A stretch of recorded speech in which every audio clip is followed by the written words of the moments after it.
Hello and welcome to the Armenian News Network Groong Week in Review for January 7, 2024. Today we're talking with Tevan Poghosyan. Welcome to the show, Tevan.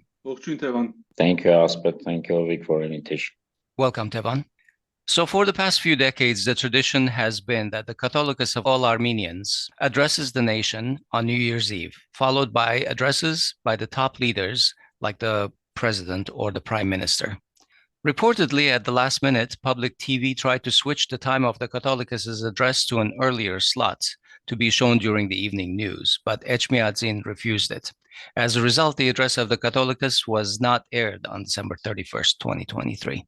Many observers and analysts believe that this negative attitude by public TV, which is run by Pashinyan's cronies, is due to Pashinyan's contentious and confrontational relationship and posture towards the Armenian Church. Along with many Armenian and diasporan institutions, after the disastrous 44-day war, the Church also joined calls asking for Pashinyan to resign and give way to the formation of a new government of unity.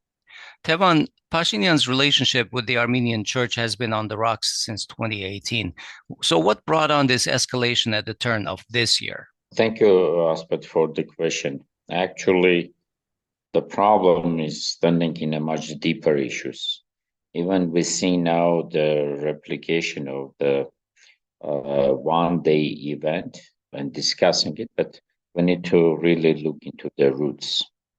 I think from the very beginning, the idea for this new government, new party, or I don't know, new forces that came to power in 2018 was to change the whole value system that has been established at the beginning of the independence of Armenia, starting from 1991.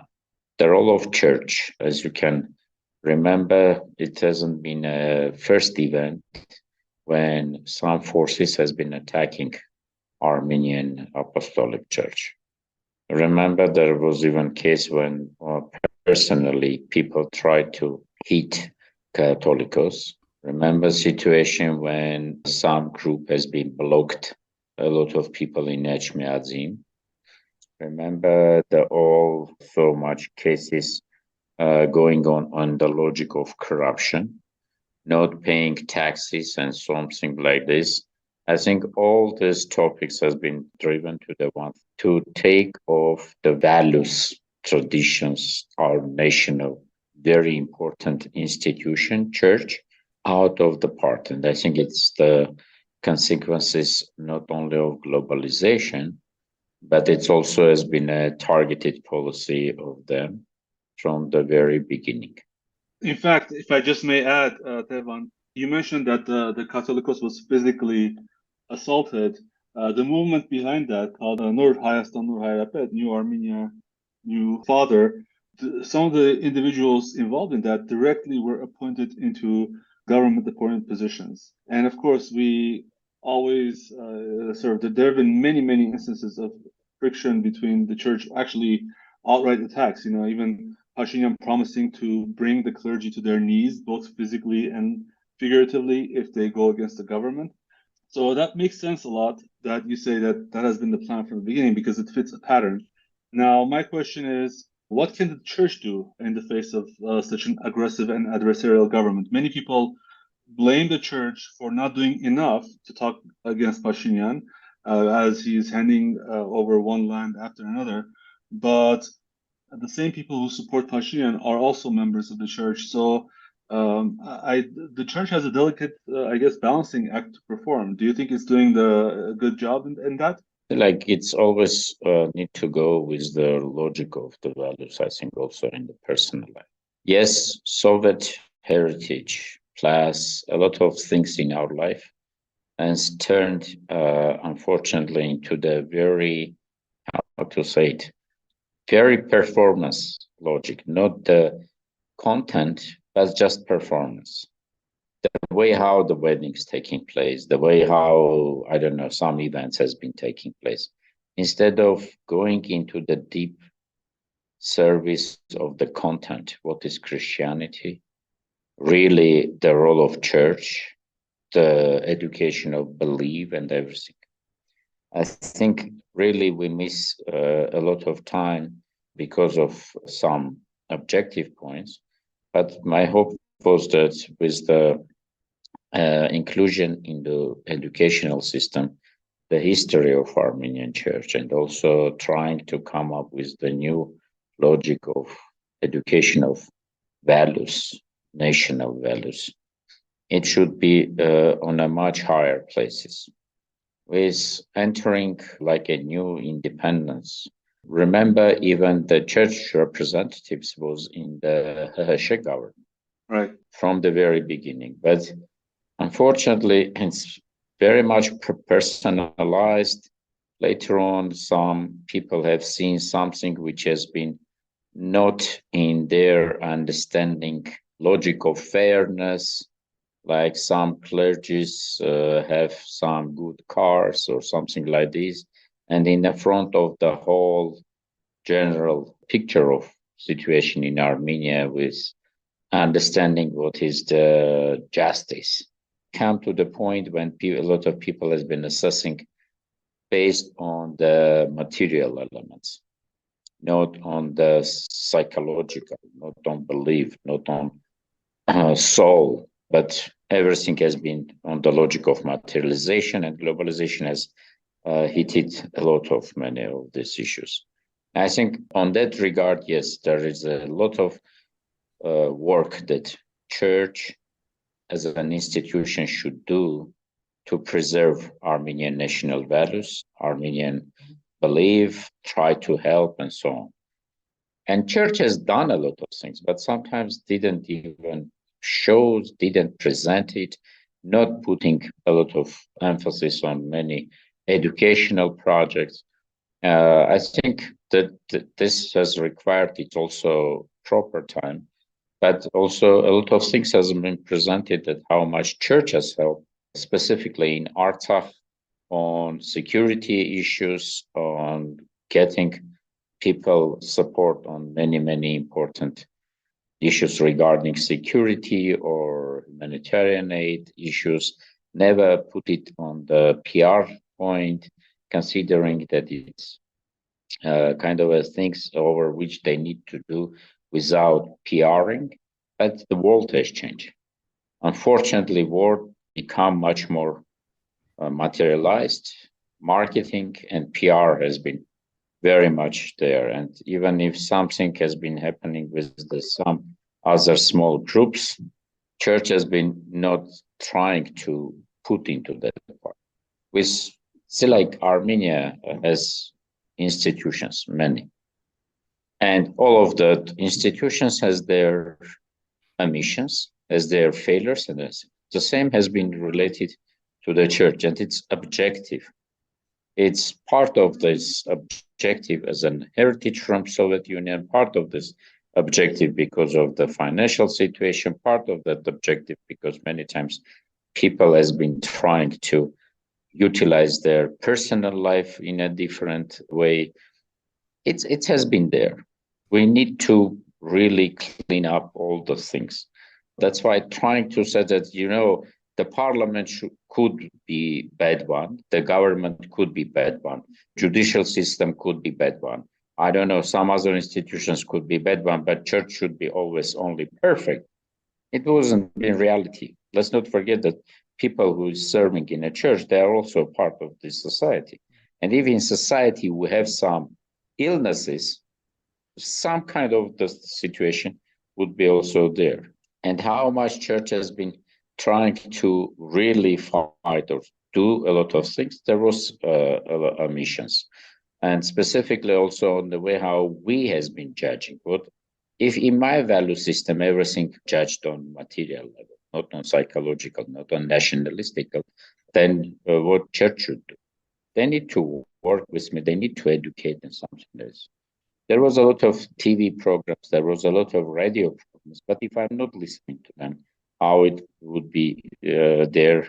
No, we have a lot of talking about that. We have many, many churches, but sometimes we didn't have enough clergies to work in a proper way. Yes, and there was always a scarcity. There was always a point that more and new people should be there. coming from the Soviet time, a lot of people has been saying that, yeah, my son should become lawyer, doctor, businessman to make money. Not has been saying that how many of our as a parents has been asking our kids try to also think about serving in church, go there, not use it only for the Sunday, some holiday, going and burning candle. Church is not only for going there on some weddings event or on some funerals. Church is everyday place. We didn't has been putting this real very important value education. And I think it's a both way street. Church should do its part, but also let's not forget that we are in our families now. How many of us has been asking our kids, let's pray together every morning, or let's pray before we're having a dinner? I think we're putting some demands to some institutions without ever following them. And it has been a problem in the society. Now, with all of this, as an idea from the changes taking place in 2018, I think we've been very much in our ideas, we need to restore the justice. And justice has been always, let's talk about the formers. And church has also a lot of formers. That's why they've been hitting them without paying attention. And now everything is just going to make the church another business entity in Armenia. We're saying that, you need to have your cadastre paper, you need to pay taxes, and you need to serve only in the interest over which we are interested. I think even if you're taking this logic with this New Year words or New Year day when all the institutions previously is done, first problem has been, I think, even in the December 2018, when the public television started to say who need to first speak the last one, Pashinyan or president. At that time, president was different. And that issue has been permanently there, over which this government has been going to the totalitarian system that it should be one man rule and one party rule. That's why they now trying to fight all the institutions to say that we are the most important, plus perfectly understanding that churches would be speaking and taking care of people's thoughts on Karabakh, on Artsakh issue. They've been really trying to put this crisis, to put this problem on the way for saying that your words wouldn't be heard them, and we will even in the future it will be out of the of all the Armenian traditions. Tevan, so in 2024, where do you see this relationship between the government and the church going? How does it progress from here? I think we need to try to change the logic of our question.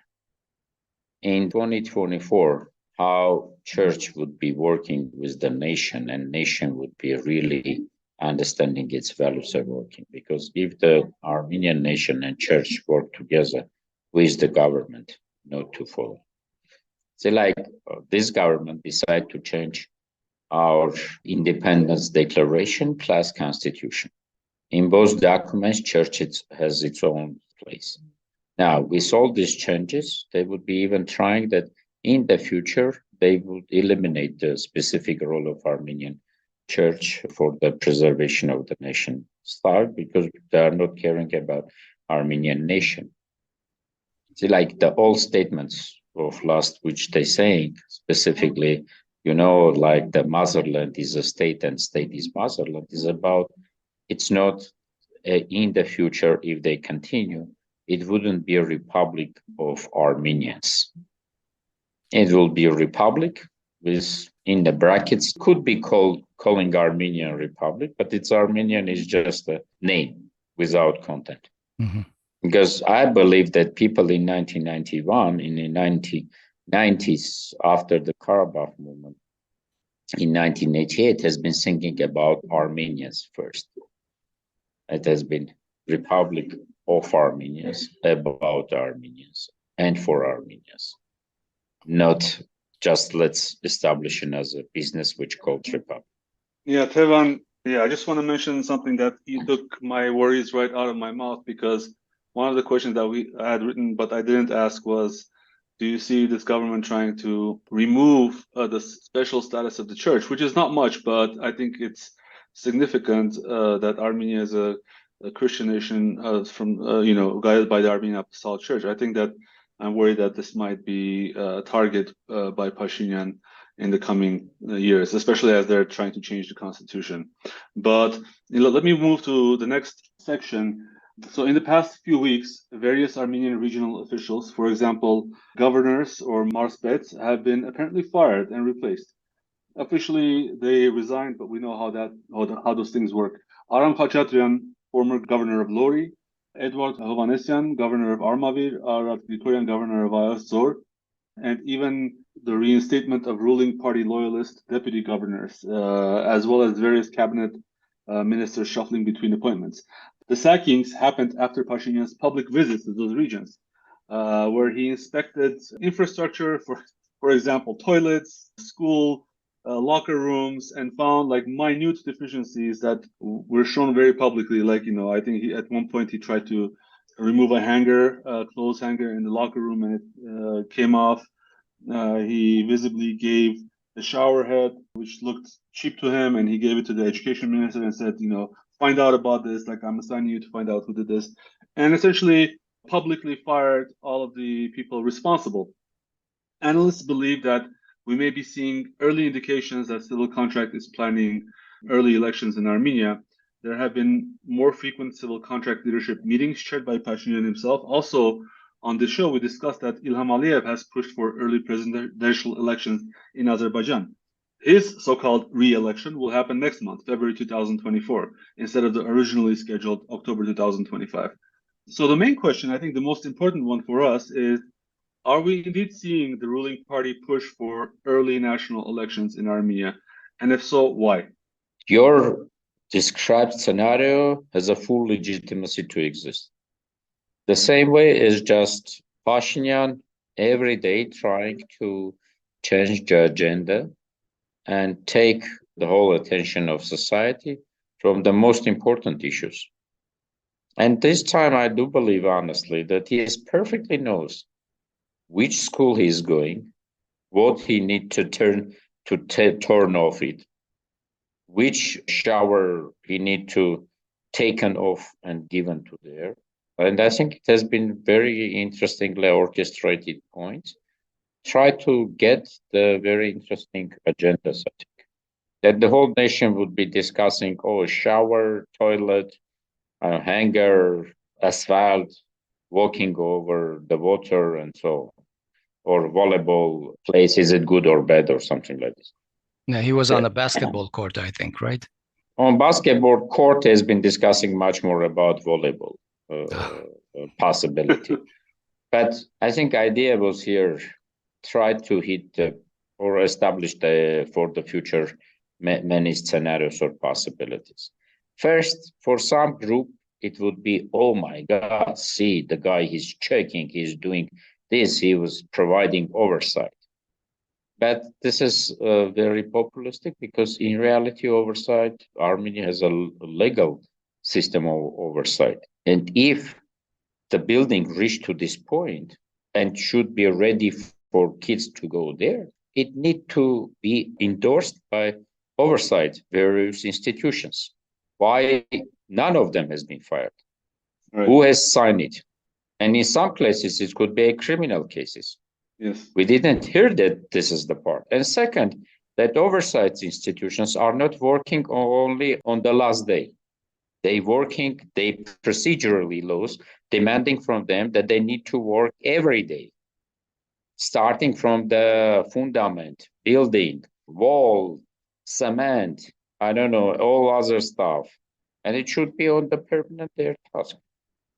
That's why it has been a very nicely orchestrated show for doing something and trying to show and whom he has been fired, the own guys. And if these guys really consider that they are not, has been fired honestly, then we need to see some cases where they would be applying to the court for recovering their positions. Because firing of marspets or governors of the regions, they need to pass through some procedural legal system. It's not just simply let's fire. And from the media, we learned that journalist has been asking governor of Lori that he knows that he's been fired, and he said that I'm hearing this first time. It's not just happening like this. That's why I would be really not looking into the seriousness of oversight issues, but mostly for the building up a rating, changing agenda, not allowing that it has been really emphasizing or concentrating on the security issues, serious security concerns that Armenia facing in the region. And the third one, okay, let's also get ready for the possibility if the election procedure would help him to keep up his chair, why not to be ready for this? Let this scenario permanently be here. And from another side, I can also always say that, yes, there is a very famous saying that politicians thinking about next election and you getting ready to the next election from the day after election, you need to start to be getting ready for the next election. But the statements are thinking about generations. Now, if you're taking that, this could be also the case. He is trying to think about the election, be it in 2026 or be it in 2024, January 15. It's just idea to shoot few rabbits by one shot. Second, he need to do some work immediately after the New Year celebration, trying to show that they cancel or this traditional vacation days, which has been traditions from Armenia starting from as a heritage from Soviet Union. We continue for the 30 days, and now they decide to change it. Based on this, he's trying to put the shows on the point that I need to do some work. And why not to do this work on the interesting way that people will discuss it? Yeah. People think about other things. Yeah, I noticed a lot of state agencies went to business on the 3rd this year instead of after Christmas. And what kind of a job they done? Well, like you said, the public relations stunts. That's why it's a much more manipulation. It's much more on that side than we have been seriously at this. If my thesis has a right to exist, because all these things happen, these visits to schools, they hadn't taken place a long time, and the frequency of the civil contract meetings, if these are indeed preparations for snap elections this year, not 2026, what could be the logic behind this? Do you see any logic for that? I fail to see it unless it's externally motivated. I know that externally motivated should be changes in our Declaration of Independence and Constitution. But because it's much more issue of referendum, it would be much difficult to do. And specifically, if you're taking the mood of people on the elections, like with the Yerevan, it's only 9% participate or something like this. He perfectly understands that for the referendum, it could be even low and he would be losing. That's why he needs to do it's much more a bigger political logic than just simply a referendum and changes to this document. And election could be a case. But to organize this election, remember previous to his elections over which has been proudly always saying that I have been resigning a few times. Yeah, actually, he never resigned. He always orchestrated resignation procedure, which is totally different logic of the word resigning. Because resigning is mean I put my signature and gone. Yeah, but I'm indeed trying to orchestrate or do a Hollywood show on this. Like in 2018, the whole parliament, other factions has been agreed that they would not kind of an offer another candidate for prime minister, and that's why, and only after that he went to resignation, this orchestrating show. The same has been in 2021. At that time, Zarufyan and Edmond Marukian agreed that they would not offer any candidate for the new prime minister, logic, and that's why it has been possible to go to election. Because in other way, if he would just simply resign, it will be election of the prime minister in a parliament, not the election procedure.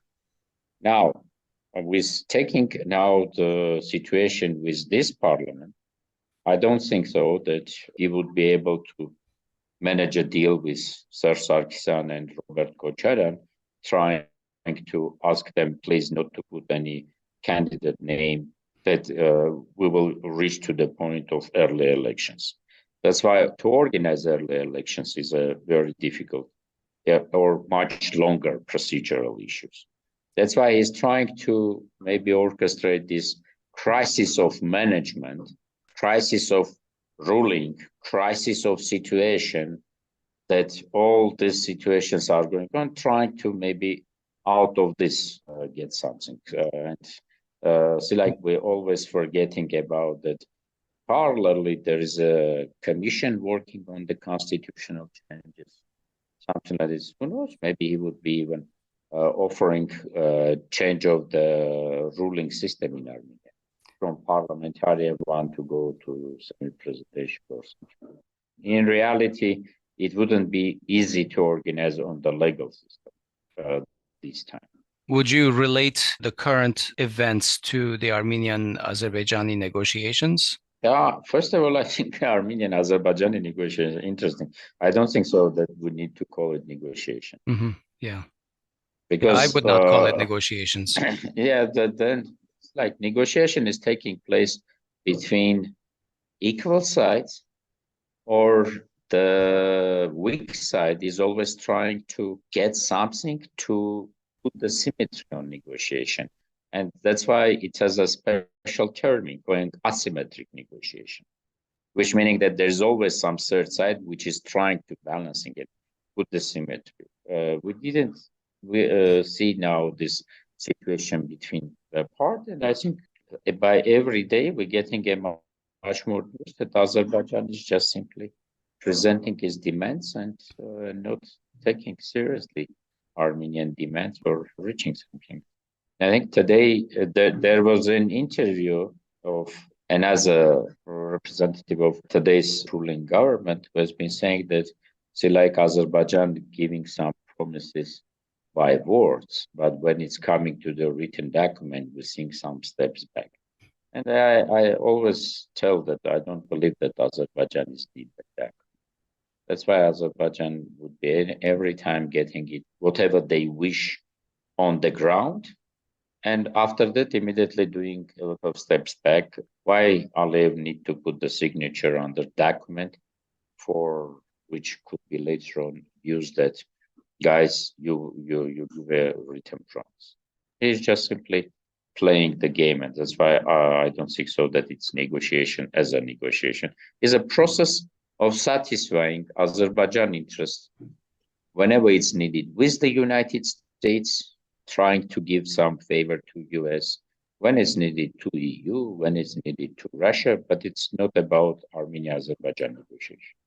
Yeah, in fact, interesting. That is our next topic to discuss. Speaking of favors to the United States, I noticed something that I wanted to ask. So for the first 2 years after the war, we heard both Azerbaijan and Turkey loudly argue for the so-called Zangezur corridor, which is their take on point 9 of the November 10, 2020 statement. At least they use that as the impetus for us. And for our listeners, point 9 of the statement specifies that Russian border guards should secure the economic and transport links in the region, specifically to Armenia, to connect Azerbaijan proper with Nakhichevan.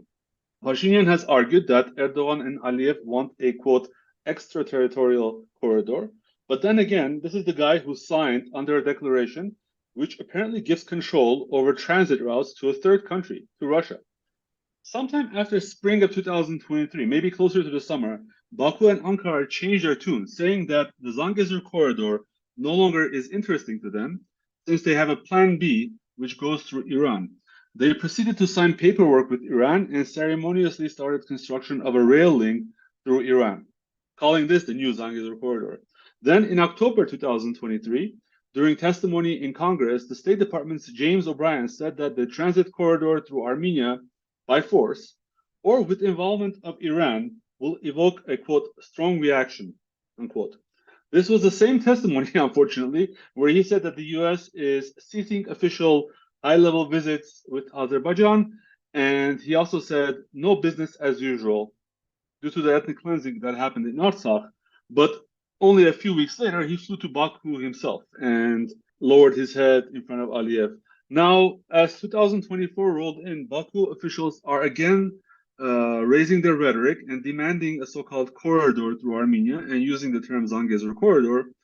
I think Hikmet Ajiyev said, well, it doesn't have to be extraterritorial, but Aliyev clearly says that they want Azerbaijanis to not be inspected by Armenian customs or security officials as they go through Armenia.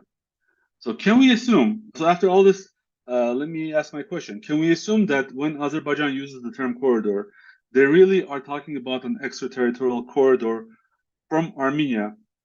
And just your thoughts on the rekindling of this rhetoric that happened after New Year's, or shortly even before New Year's? I think even yesterday, the Turkish some governments again starting to speak that this is a very long plan of Turkey, and it would be really wishing to realize. Once I don't remember if we discussed it, but I've been always saying that the real interest clash in our region is not about corridor as a transport. It's not about transportation routes. It's about control over the transportation. That's why Russia secured on November 9 its presence. Iran is interesting to keep up or do everything that the road has been passing through Iran, because by that controlling and this transportation, they're keeping up their interest, plus they're having a possibility to extend their influence in Nakhichevan. And Azerbaijan is interesting in other routes, but not the Iranian one, because to get rid of Iranian influence there. Turkey is wishing to have fully Azerbaijani corridor because they have influence over Azerbaijan, and then it would be their control. EU is interesting in having their monitors here and trying to have their control. United States is interesting in their control. That's why it's a real clash of controls over the transportation routes, not about would that be a route passing through Armenia, or it would be territory which would be captured from Armenia. It's that the route should be open, but who would be controlling this is the real clash. So according to all these different theories, anyone could be controlling it, whether it's the West or Russia, except Armenia. Is that what I'm understanding? Yes. That's why I'm saying that it's not issue about call it corridor or call it transportation route. It's not about this. The whole issue is about who is controlling. And this is the clashes over which are going on. And that's why even the person who put the signature under that document of November 9, 2020, where is the written that Russian special services or border guard should control it. Now saying that I didn't put any signature. There is no about control. I don't know how he's reading the Russian texts, but I think it's clearly about that.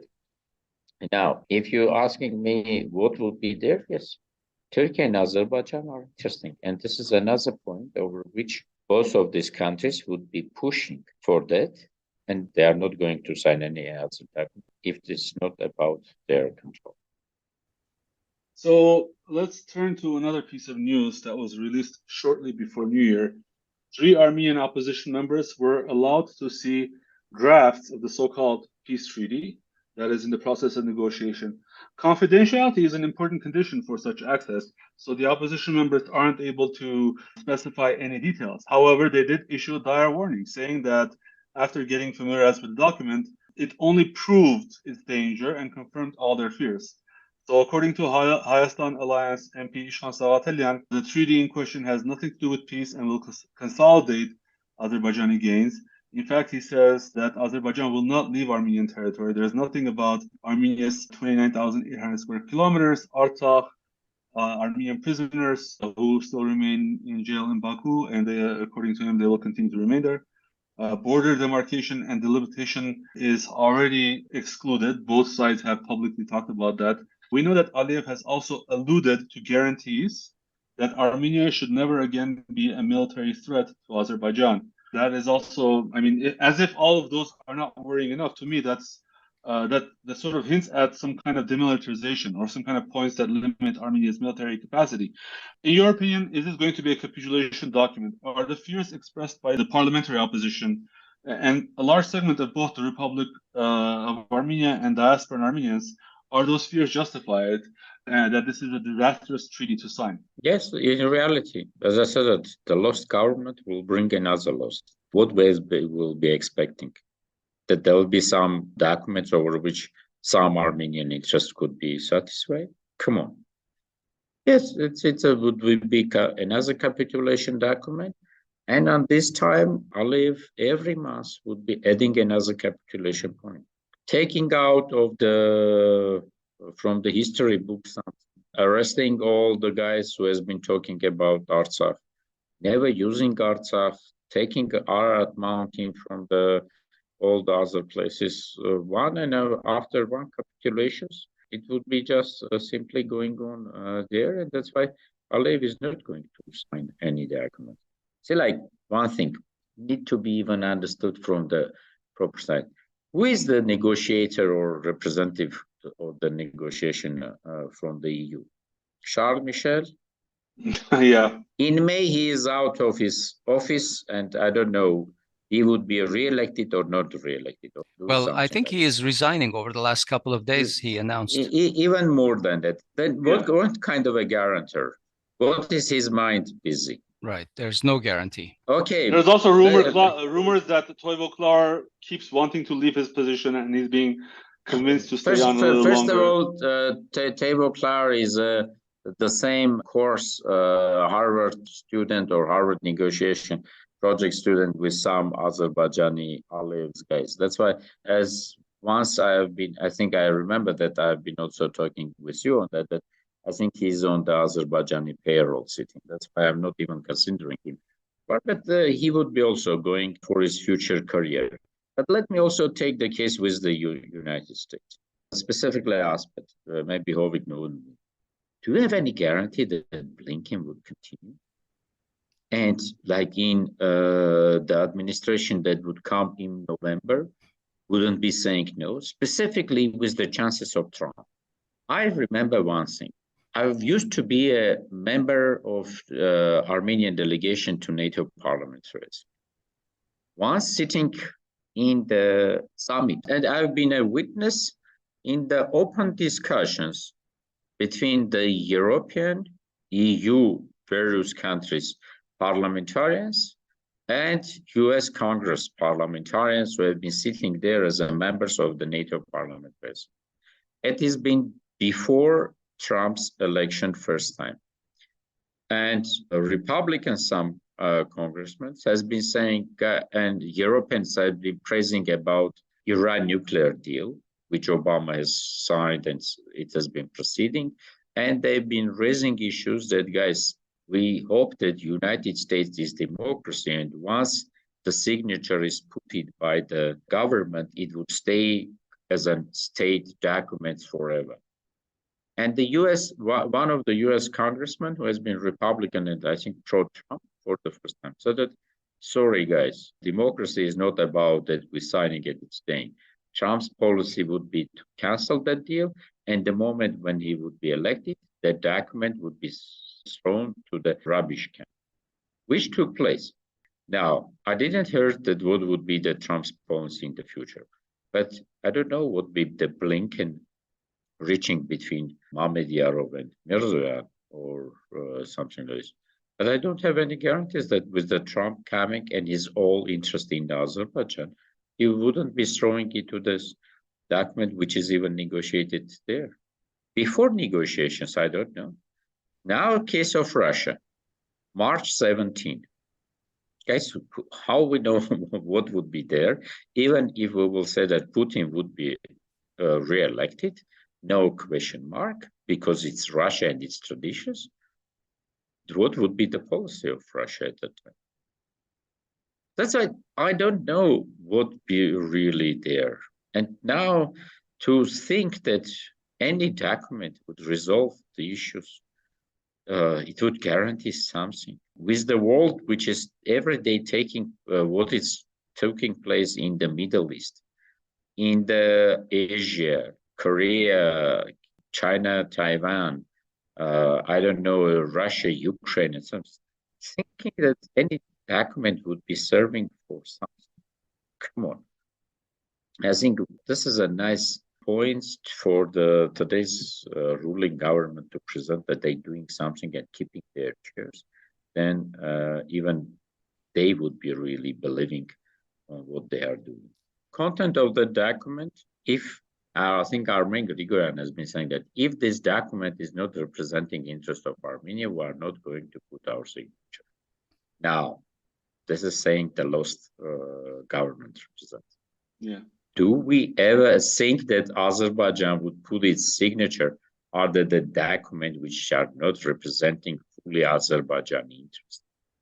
And fully Azerbaijani interest, Aliyev has been saying much loudly and much openly, much frank, saying that I need an Erivan.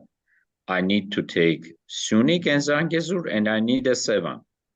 And just last week, since it's topical, just last week, the Parliament of Azerbaijan passed a document, a statement about return to Western, so-called Western Azerbaijan. So you are indeed correct, Tevan. So why is Pashinyan so adamant to sign such a document that is so frightening? To remain in the history with something, if that document ever would be signed. But I don't believe that that document would be signed. And so this is just the way to keep it in the chair.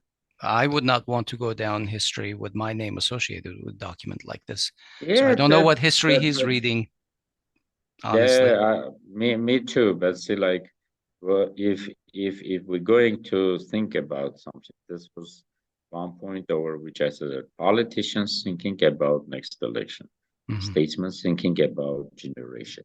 Now, if he's thinking about generation, the first step that he would do, he would resign and allow a chance for the new negotiator to come and discuss. And that new negotiator should be chosen by the whole Armenians, not the one group, not the something else, but to have the possibility to establish national unity, because that negotiator need his own partner, which will be that the whole nation standing for me.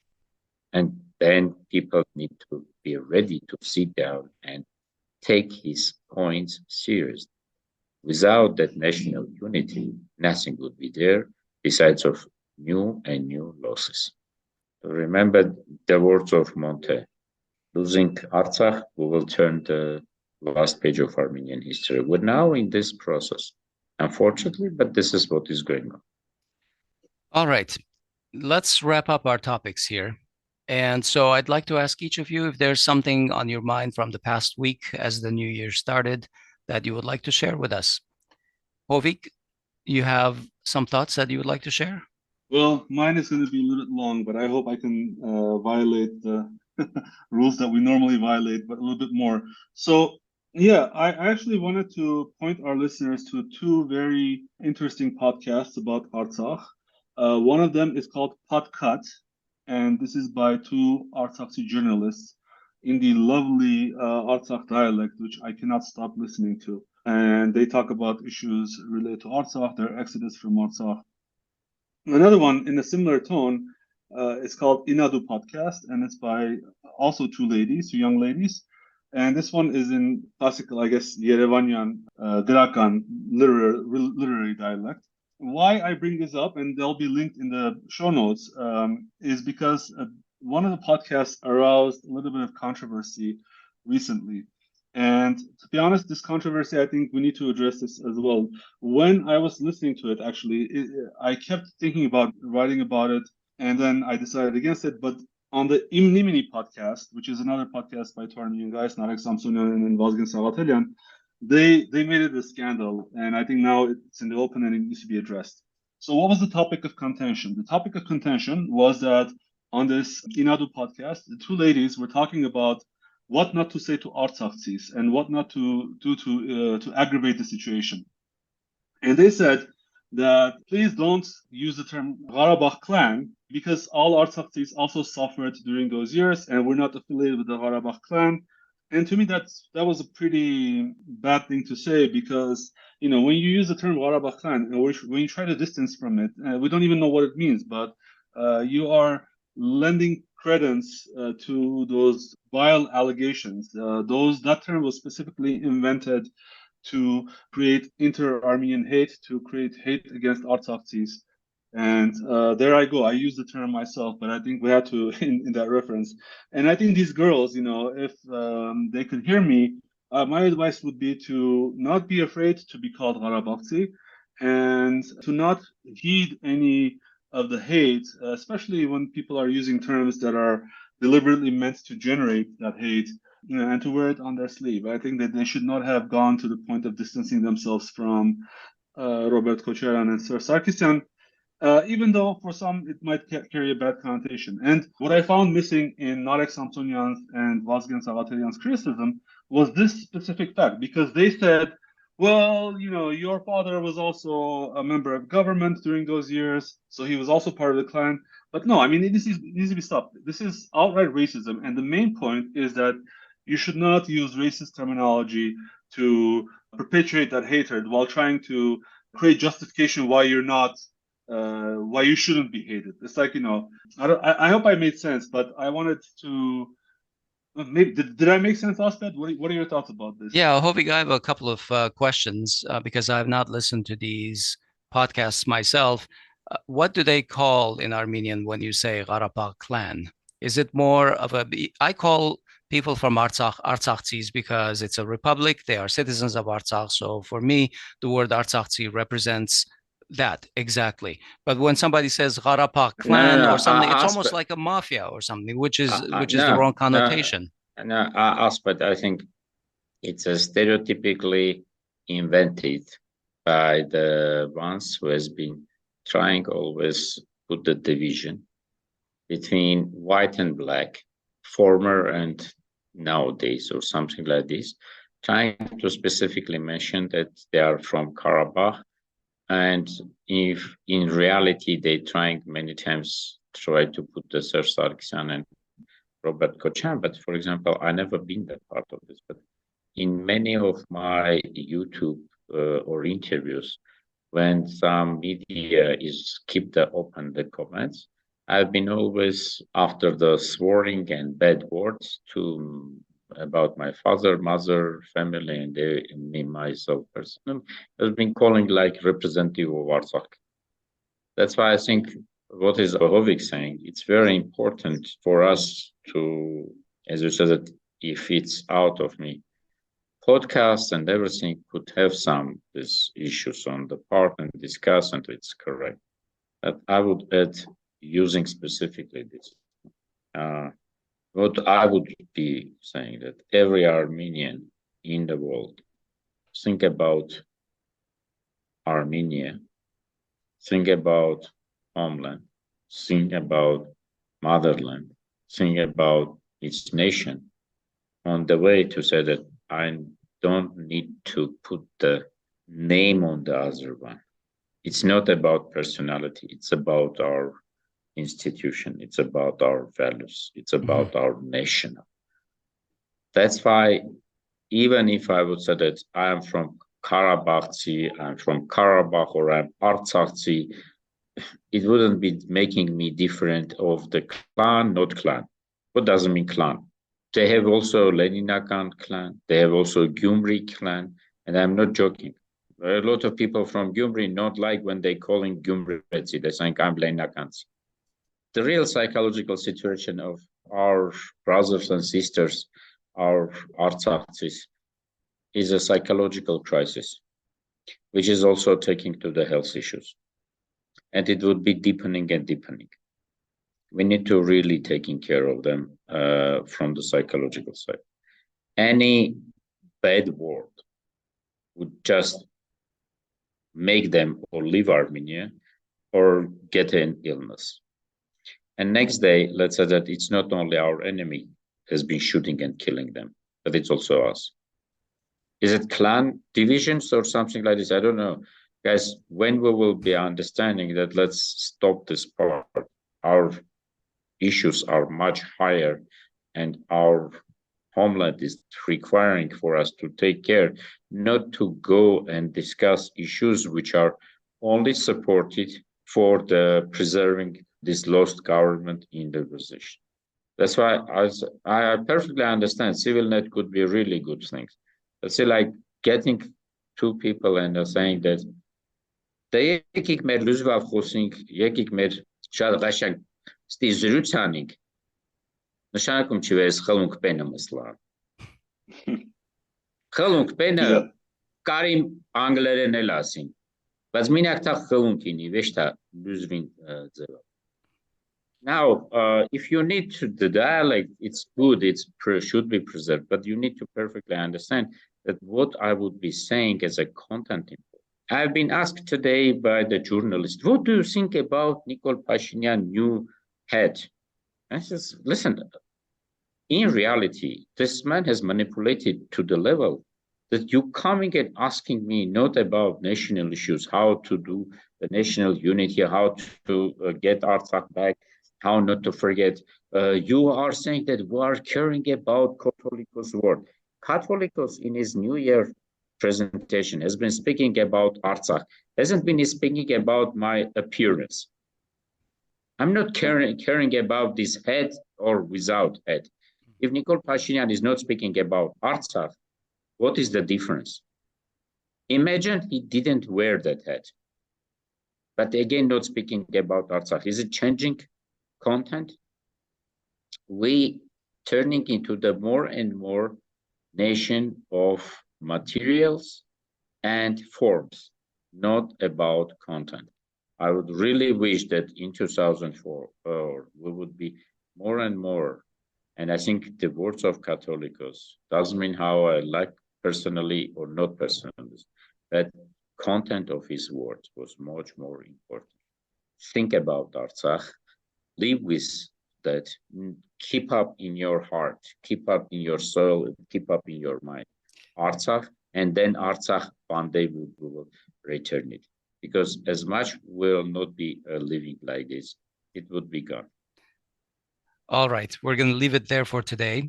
Thank you, Tevan, for joining us. Happy 2024, despite all of the difficult situations that we have as a nation. Thank you. Thank you. Happy 2024. Merry Armenian Christmas. Christos տնավ եւ հայտնեցավ։ Օրհնյալ է հայտնությունը Քրիստոսի, մեզ եւ ձեզ մեծ ավետիս։ That was our show, recorded on January 8, 2024. We've been talking with Tevan Poghosyan, who is the president of the International Center for Human Development. Mr. Poghosyan was an MP in the National Assembly between 2012 and 2017 from the Heritage Party. From 1997 to 1999, he served as the Nagorno-Karabakh Public Affairs Director in Washington, D.C.